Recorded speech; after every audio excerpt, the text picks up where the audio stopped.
Mais uma vez, eu agradeço pela riquíssima oportunidade de ser com muitos homens de Deus capazes de estar aqui ensinando a igreja. Louvo a Deus por esta oportunidade. Quero também aproveitar você e lembrar os irmãos, quando pensarem em festa, e lembrar ou ouvir alguém dizer que festa não vale a pena, você fala para ele que festa faz parte da vida do Senhor. Se você ler a Bíblia Sagrada, você vai ver que nós temos um Deus que é apaixonado por festas, festas honradas, festas dignas. E o irmão Júlio está aqui na Assembleia de Deus através de um cartaz. Eu cheguei no Robinho, vi um cartaz, a minha esposa gostava de ouvir a Vanilla Cordier, e eu trouxe ela para ouvir e orando. Senhor, fala com minha esposa. Eu estava sentado ali, e o pregador pregando, apontou o dedo para mim, mandou eu descer aqui, mandou eu correr à igreja, que Deus ia manifestar na minha vida.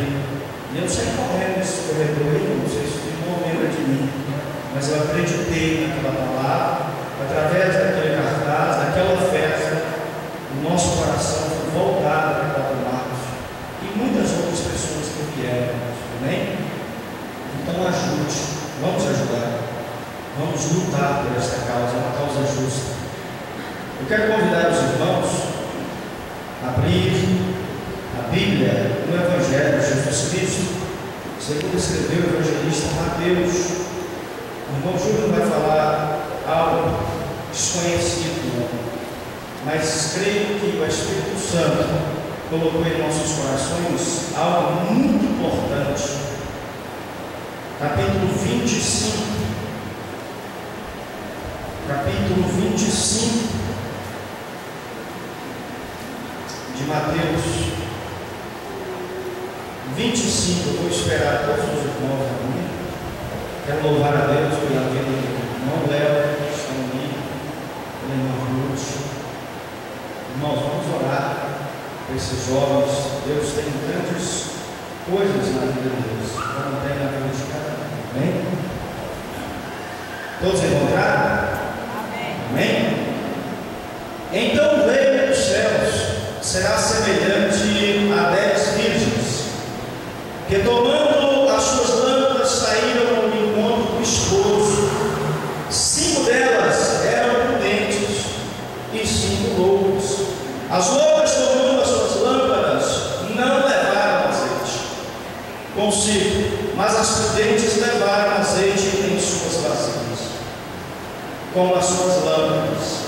E tardando o esposo, tosquenejaram todas e adormeceram.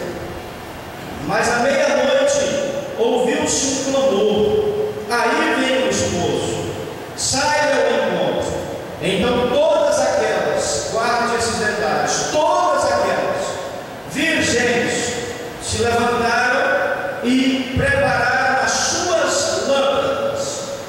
As loucas disseram às prudentes: dai-nos o vosso azeite, porque as nossas lâmpadas se apagam. Mas as prudentes responderam, dizendo: não seja caso que nos falte a nós e a vós, ide antes aos que vendem e comprai-o para vós. E tendo elas ido comprá-lo, chegou o esposo, e as que achavam preparadas entraram com ele para as bodas. E encheu-se a porta, e fechou-se a porta.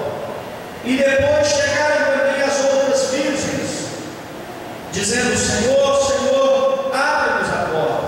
E ele respondendo disse: em verdade vos digo que vos não conheço. Vigiai, pois, porque não sabeis o dia nem a hora em que o Filho do Homem há de vir. Amém? Glória a Deus. Igreja do Senhor Jesus Cristo, esse assunto é um dos assuntos mais importantes que nós temos que lembrar e falar e ensinar. Nós sabemos que o Evangelho de Mateus, o Evangelho que Mateus escreveu, é um Evangelho que vem mostrando a vida de Jesus como rei. E aqui nós encontramos nesse sermão, o último sermão da montanha, O último sermão profético de Jesus, o último sermão que ele prega, que ele ensina o seu povo antes dele ir à cruz. Ele vem pregando e ensinando acerca dos fins dos tempos. Você pode observar que o capítulo 24 é um capítulo profético acerca dos fins dos tempos. Os seus discípulos, com a sua curiosidade, todos nós temos que ter curiosidade para aprender as coisas do Senhor, começa a indagar e perguntar a Jesus Cristo: quando que seria o fim do mundo? No capítulo 24 ele começa a ensinar: acautelai-vos, tomai cuidado com os falsos profetas, tomai cuidado com os falsos homens de Deus que surgirão, e se possível eles vão enganar até os escolhidos. Mas ainda não é o fim. Vai ouvir guerras, rumores de guerras, pestes, terremotos em todos os lugares, mas ainda não é o fim. Pode ler para você ver. É necessário que isso aconteça, é mister. Mas lá no final, quando Jesus diz: olha, mas quando o evangelho do reino for pregado a todo o povo, todas as nações, todas as línguas, aí virá o fim. Então, de uma forma ou de outra, a responsabilidade da volta de Cristo ele deixou na mão da igreja, na mão do seu povo, para levar o evangelho a toda criatura, para levar o evangelho a todos que precisam. E ele vai ensinando sobre isso, algo muito importante na sua volta. E no capítulo 25, o Senhor Jesus é detalhista. Você pode observar que a Bíblia Sagrada ela ensina muito sobre números. Quando você lembra do número 3, automaticamente todos vão lembrar que é Deus Pai, Filho e Espírito Santo. Eles gostam, Deus gosta disso. Quando é algum juízo que vai ter na terra, pode ver, 40 dias, 40 anos, o número 40 faz parte disso. Quando é tempo de prova, é 40 anos, é 40 dias, é 40 noites. O nosso Deus gosta dessas coisas, de metas, de objetivos. Quando falamos do 5, nós sabemos que é o número da graça, é o número dos ofícios de Jesus, que ele veio na terra. Só que quando Jesus começa a ensinar no capítulo 25 e fala acerca de 10 virgens, isso chamou a minha atenção. Por que tem que ser 10? Por que não poderia ser 5? Por que não poderia ser 2? Logo atrás tem 2 não iam, uma será levada, outra será deixada. Não tinha que ser 10. Do 1 ao 9 é um número finito. Ele tem fim. Está entendendo? Então, quando Jesus dá o número 10, o exemplo 10 virgem, quando começa o número 10, você pode prestar atenção, não tem mais fim. Ninguém consegue chegar no fim. Até o 9 é finito. Do 10 para frente é infinito. Então, o que ele quer dizer com isso? Ele quer dizer a totalidade dos cristãos. Porque aqui não é ímpio. Deus não está falando com ímpio. Deus está falando com crentes. Deus está falando com homens e mulheres de Deus que professam a fé. E a totalidade dos cristãos é a totalidade da igreja, é a totalidade do povo de Deus. Ele está ensinando para Deus. Há textos que você vai ver que é para evangelismo. E de pregar a toda criatura, aquele que crê foi batizado, será salvo. Mas há textos que é para a igreja, há textos que é para Israel, há textos que é para nós pessoalmente. E esse texto é a totalidade dos cristãos. 5 prudentes e 5 loucos. Mas o que me chamou a atenção neste texto é que todas elas tinham lâmpada. Todas elas tinham lâmpada.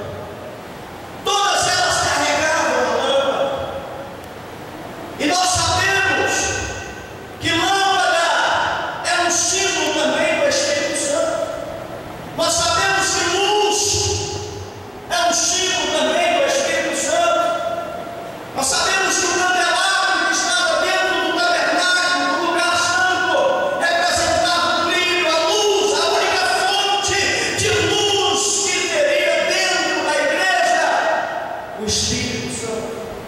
O Espírito Santo, irmãos, ele é representado como fogo, mas ele não é fogo, ele é uma pessoa. O Espírito Santo, ele é representado também como vento, mas ele não é vento, ele é uma pessoa. Ele é o que Jesus era para os discípulos, o Espírito Santo é para nós nesses dias. E é ele que convence o pecado, é ele que convence o juízo, é ele que convence a justiça, é ele que nos ensina, é ele que nos faz lembrar das coisas que Jesus Cristo ensinou, é ele que direciona os nossos passos. Ele tem ciúme de você quando o pecado chega na vida, ele tem ciúme, porque ele não quer te perder, ele não quer te perder. Ele não quer perder você para o mundo. Ele não quer perder você para as coisas carnais. Essas 5 virgens loucas, elas tinham uma lâmpada. As prudentes também tinham. Mas todas elas, irmãos, adormeceram. Independente de prudente ou de loucas. Todas elas dormiram.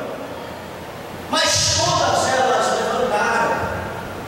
Houve-se um clamor. Ninguém sabe a hora, ninguém sabe o momento, ninguém sabe a hora que Jesus vai arrebatar a tua igreja.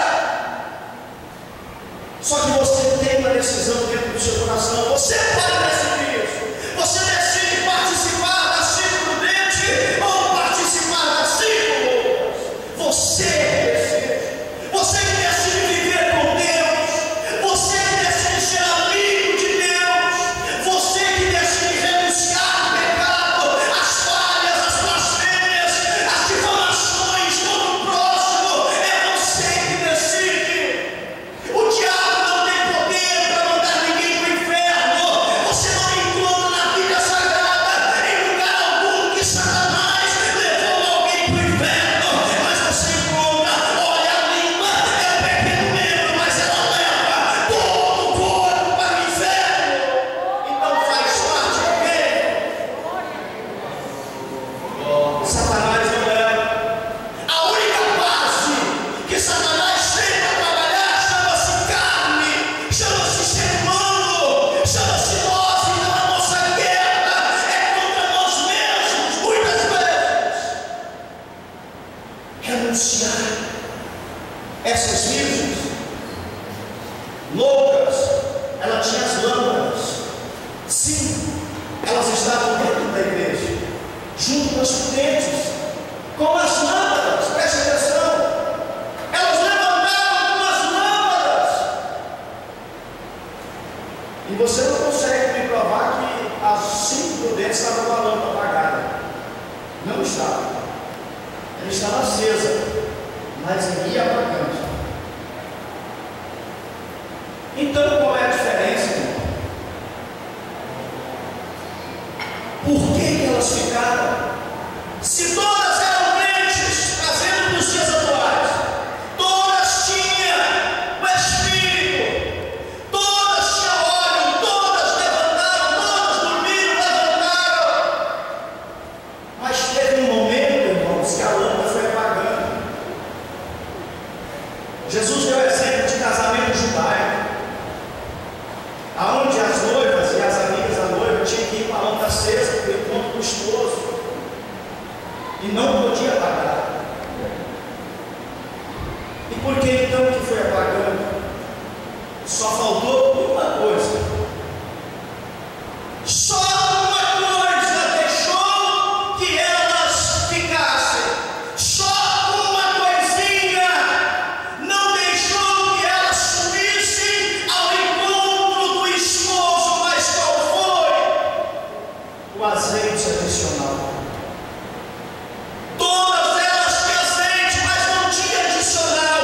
As prudentes estavam carregando a lâmpada e de repente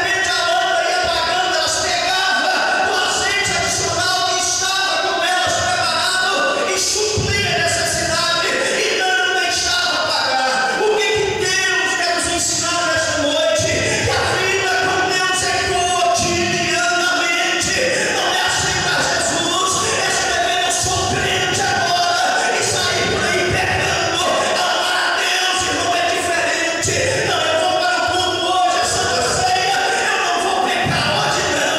Isso não é amor. Amor é não pecar por amor a Cristo, renúncia a Cristo e querer o Espírito de Deus, o reino e a justiça. Não vou pecar hoje não, porque eu posso ganhar uma oportunidade. Que é isso? Não vou pecar hoje não, porque eu vou dirigir tal ponto. Isso não é amor. Amor é você não pecar. Isso é medo. Não. Vida cotidiana com Deus. Aonde estão os jovens que estão dispostos a encarar a cova dos leões? Aonde estão os jovens que estão dispostos a encarar uma fornalha, mas não se corrompem com a cultura do mundo? Aonde estão os homens que falavam face a face com Deus?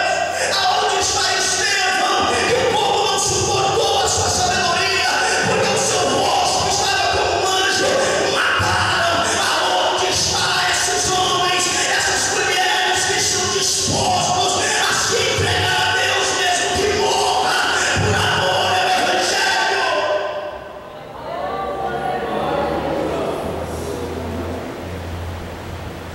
Glória a Deus.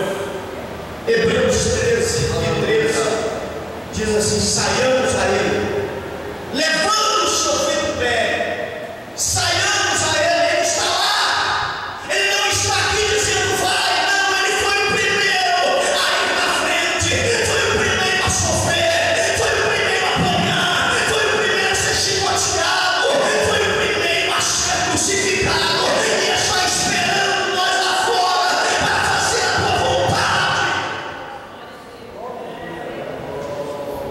Conta-se a história que Pedro estava em Roma, chegando já à sua morte. Ele sai correndo de Roma, de longe ele vê Cristo voltando. Ele pergunta: mas para onde o senhor vai, mestre? Eu vou voltar para morrer novamente. Pedro não suportou aquilo, voltou e se entregou, foi crucificado, não quis nem ser crucificado como Jesus, de cabeça para baixo. Quando ele vê Cristo dizendo: eu vou morrer novamente, porque não tem ninguém para morrer por mim, eu morri pela humanidade, dediquei a humanidade. É o que nós estamos fazendo. Ei, Jesus vai buscar a tua igreja, e difícil é dizer, pastor Pinheiro, que aqui dentro tem alguém que vai fazer parte das 5 loucas. Isso é difícil de falar, é muito duro, mas é a verdade. É momento de nós refletirmos a nossa vida, é momento de agradar a Deus, é momento de querer ser amigo de Deus, é momento de buscar o reino, é momento de buscar a justiça e esperar que as coisas serão acrescentadas. O reino de Deus é mais importante do que comida, o reino de Deus é mais importante do que vestes, o reino de Deus é mais importante do que casa, carro. É o reino de Deus.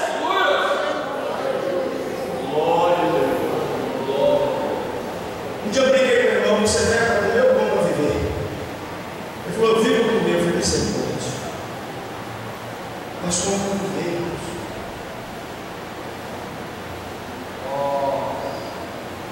Irmãos, na hora que você chega em casa, analisa esse texto. Um pouco de azeite. Não diz um pouco, mas o que faltou foi o adicional.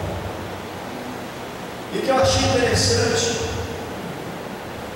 foi que quando elas quis entrar, sai perguntando quem quer ir para o inferno, sabe? Ninguém quer.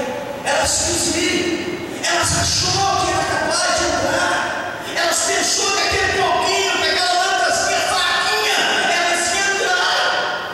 Elas achou, elas pensou que estava bom, mas quando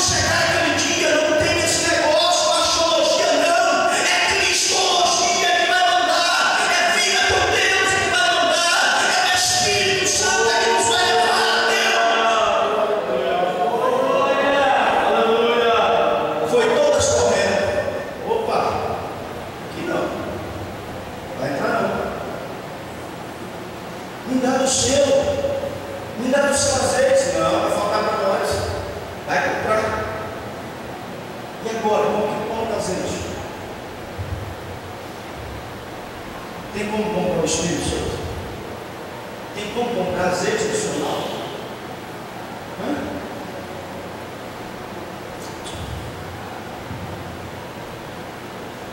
Mas eu encontrei na Bíblia Sagrada que tem alguma coisa que conta assim. O Espírito Santo não é vendido, é verdade. Ele é o nosso consolador. Mas a vida com Deus é comprada. Chega em casa, lê Apocalipse 3,18.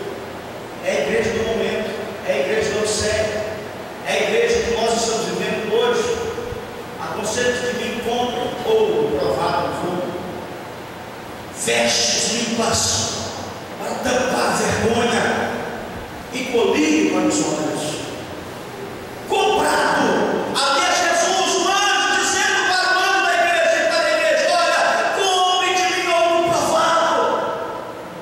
Você está achando que Jesus está com um baú cheio de ouro vendendo? Não. Ouro é vida com Deus, é autoridade.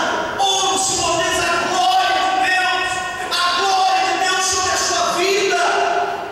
Você ser o sal da terra, a luz do mundo, é o que o povo aí fora precisa.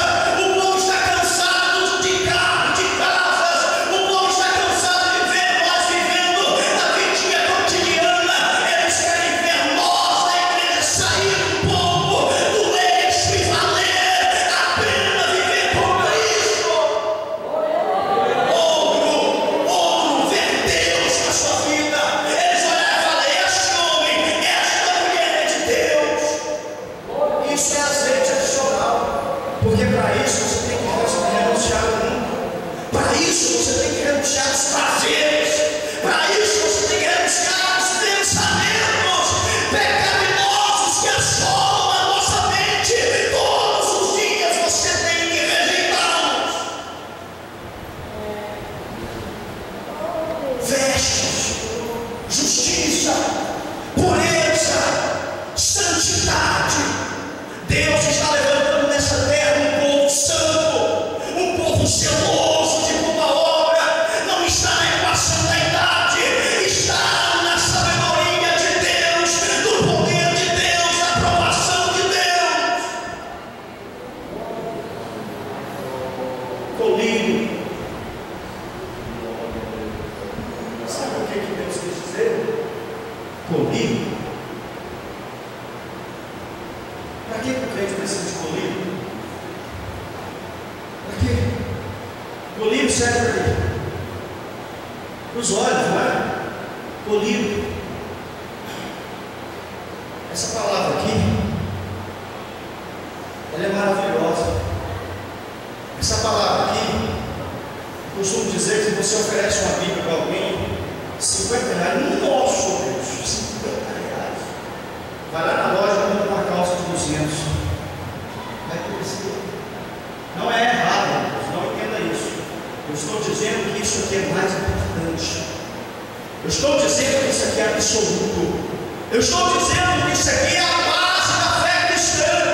Eu estou dizendo que isso aqui é a única fonte do céu para o ser humano e está aqui dentro. A Bíblia. A Bíblia. É ela que é o mapa do navegante. Ela que é o cajado do peregrino. Ela que te leva para o céu. Ela que abre a porta da graça para você. É ela. Colírio. Por que muitos lêem a Bíblia e não conseguem ver além da letra? A letra mata. Você sabe disso. Mas o colírio, ele te dá visão espiritual. O colírio, ele abre os seus olhos.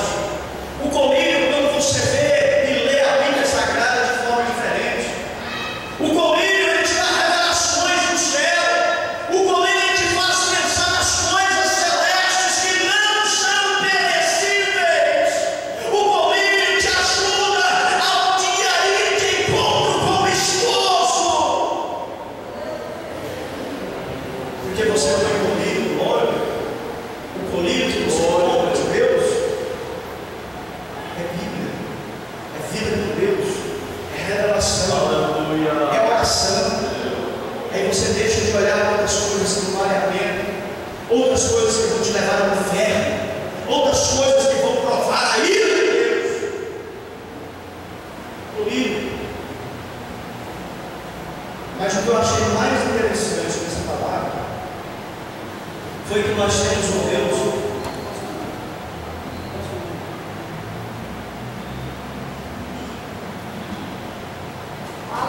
É que nós temos um Deus onisciente, não é? Onisciente, ele sabe tudo. Além de onisciente, ele tem a presciência. Sabe tudo, antes, depois. Onipotente, ele pode todas as coisas. Ele comanda o universo, todas as galáxias, o céu e o céu dos céus. Onipresente, nós sabemos que ele está em todos os lugares. Não está? Agora, como que 5 virgens chega e o esposo olha para ele e apartar, porque eu não te conheço. Jesus não conhece essas virgens, mas ele não é onisciente. Ele conhece ou não conhece? Então por que ele fala que ele conhece? Apartai-vos de mim, eu não vos conheço. Conhecer é mesmo que se dizer intimidade. Quando Adão e Eva foram criados, em algumas pessoas falam, e Adão conheceu Eva. Adão é um símbolo do esposo. Quando Deus quis ensinar a humanidade sobre Cristo e a igreja, Deus ele tem uma poderosa arma que chama presciência. Tudo que foi criado já sabia. Quando ele criou Adão e Eva, o casamento, ele estava ensinando para nós nos dias de hoje sobre o casamento da igreja com Cristo já. Está entendendo? Então, se ele estava ensinando o casamento da igreja com Cristo, e para Adão conhecer Eva, tinha que ter intimidade. Está entendendo? Então, por que a 5 não foi? Porque não tinha intimidade. Viviam na igreja, crescendo na igreja, andava com os crentes, conversava com os crentes, falava em mistério, porque era uma lâmpada, mas não tinha intimidade com Deus. Nós oramos e pedimos dons, não pede intimidade, pede intimidade com Deus. Se você tem intimidade com Deus, os dons vêm. Se você tem intimidade com Deus, a tua vida é mudada. Se você tem intimidade com Deus, o teu casamento muda, o teu cativeiro muda. Intimidade. Nós nos encontramos no Sermão da Montanha, lá no capítulo 7, algo muito importante também, de Mateus, sobre conhecer. Olha só, 21, 7,